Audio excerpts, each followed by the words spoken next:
The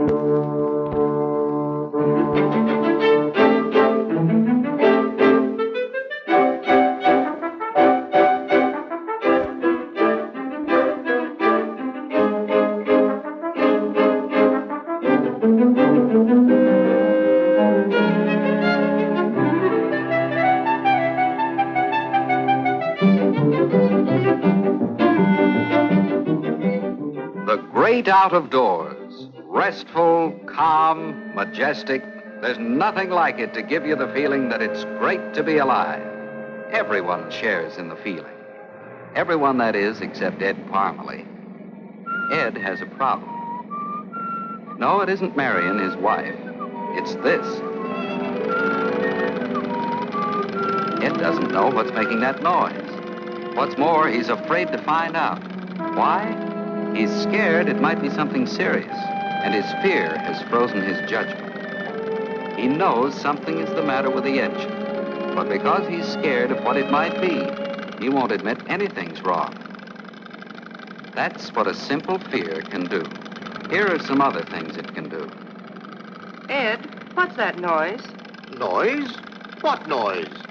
Ed's not really an idiot. He's simply denying the source of anxiety, pretending there's nothing there. Fear can also make us project the anxiety, try to laugh it off.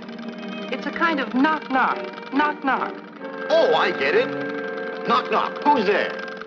Marion. Marion who? Marion Haste, repent at leisure. Or, if that doesn't work, there's the camouflage called icy disdain. Why don't you go back to Glassner's garage? Now, Ed, you're just being stubborn. Just the way you are about your stomach trouble. Oh, for crying out loud. Lay off, will you? And that was the last refuge in ducking the issue. Anger. Unreasoning anger. But you can't drive away anxiety about your car or your stomach by denial, sarcasm, or anger. There are always reminders.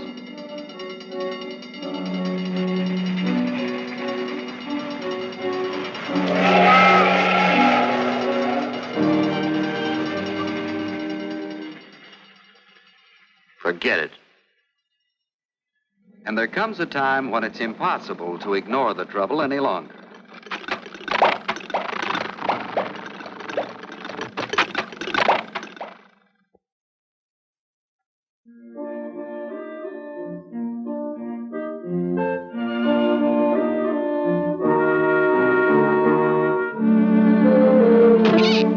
So you may want advice. It's easy to get. Looks bad. Once they start to go, it's curtains. Valve plug. Grind a camshaft. Nah, report a widget fittings. My brother-in-law had the same trouble. Bluey. Ed is now more confused and worried than he was before. But what's this? Save expensive repair bills. Recondition your own motor. Results guaranteed. Well, there are the results. And they're guaranteed. Now, will you take it to Glassner's, Ed? Well, I'll tell you what I'd do, Mac. A place down the road a ways, a fellow named Clyde. Got a special system for taking a motor down. Save you some dough. This is Clyde. Got a special system for taking a motor apart.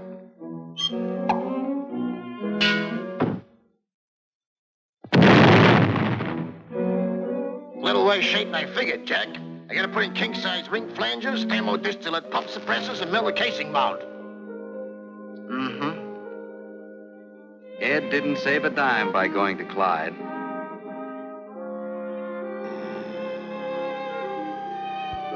Too bad, Mr. Parmalee. Wish you'd brought it in when the trouble first started. Now... Well, here's the tariff. We replace it. What's the matter, Mr. Parmalee? Something bothering you? Yes, something's bothering Ed. His stomach. As Marion said, it's been on the blink for a couple of weeks now.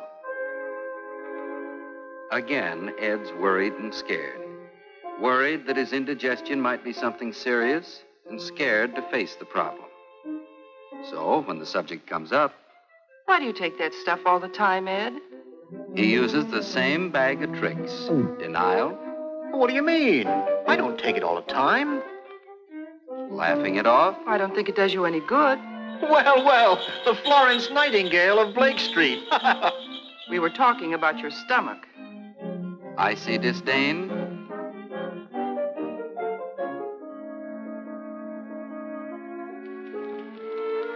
and finally anger. Ed, I wish you'd go and see a doctor. Out! Get out! Just a minute, Ed. Huh? You're being pretty difficult, you know. I'm being difficult. Right. The same as you were about your, car. Oh. You know, your body's a lot like your car motor, except that it's a little harder to buy new parts for it. When your motor's in good shape, it runs like this. When something goes wrong, it usually gives you a warning. Your body usually gives you a warning, too. When it does, it's best to pay attention and do something about it. Do something? My medicine cabinet is loaded with stuff. Ed, using that in your stomach is like using this in your engine. It's dangerous. Look, Ed, you've had indigestion for more than a couple of weeks. Remember that signboard? It's something that could mean cancer. Yeah. Well, I might as well give up then. Like the fellas were saying just the other day. Cancer? Once it starts in, it's curtains. Runs in the family. Contagious, too. My wife's uncle had it. Bluey. You've heard amateur diagnosis before. You ought to know what it's worth. Nothing. Well, what can I do? Very simple. Get your clothes on and go, right now, to see a doctor. Yeah. It's perfectly right and normal to be afraid of cancer. Cancer is an enemy, but you don't fight it by getting panicky. Instead, you take positive action. You go to a man who has the weapons to fight the enemy. Wait a minute. Ed, that's not the man. Remember Clyde, the mechanic with the special system? This is the same type of operator. Yes, the only man to trust is a recognized physician. Ed's still pretty nervous. All right, Mr. Parmalee. You're always more scared of something you know nothing about. And Ed has a lot to learn about cancer. Here are the facts. Cancer is not contagious. Cancer is not hereditary. Cancer is curable.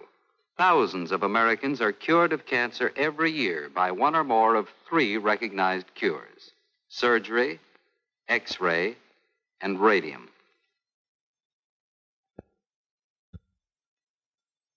You see, a cancer is a group of cells within your body whose growth is uncontrolled and very rapid. At first, the cancer may be localized, but unless its growth is checked quickly, it spreads.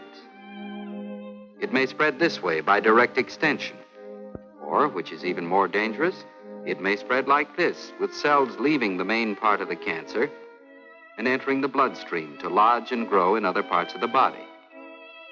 This is called metastasis. It can happen to a cancer at any time.